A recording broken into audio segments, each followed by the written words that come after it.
Why is that a thing? Yet the game has the foresight to give you infinite stamina and safe spaces so you can sprint around quickly to save time. It's weirdly inconsistent. There's only one major city in the game, Bloodborne, which you arrive at shortly after leaving your starting town, which is also the only town in the entire game. It's another way the world feels empty.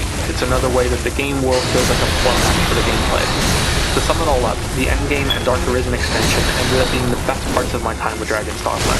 They were densely packed with monsters and loot and allowed me to quickly move on to the next fight without needless travel time through a dead world. There's more monster variety now, since the game was holding some of its cards until this moment, and there's a better, more interesting way to acquire and upgrade gear. But it came so late in the game and so long after dozens of hours of grinding that I simply didn't care anymore. I was sick of it, and having to grind even more to beat this area, which I still did just to see it through, ended up being a chore.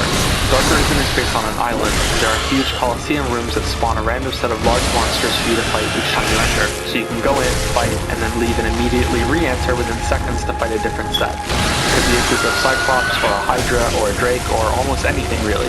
And I think it speaks volumes that when I really earnestly reflect back on the time I spent with Dragon's Dogma, that entering and leaving and re-entering this room was my favorite part of the whole game.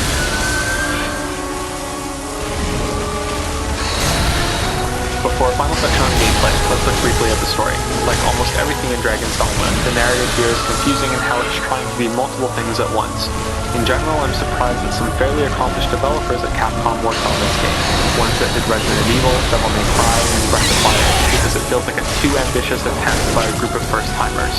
What I'm trying to say is that almost everything in the game has a huge amount of potential, but it's bogged down by some really questionable choices. The story is no different.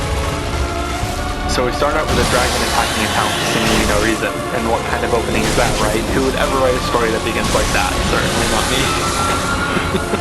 The game gave me a gift within the first 15 minutes. A pawn plops out of a rift and wordlessly pledges himself to you, and you sort of stare at him and say nothing.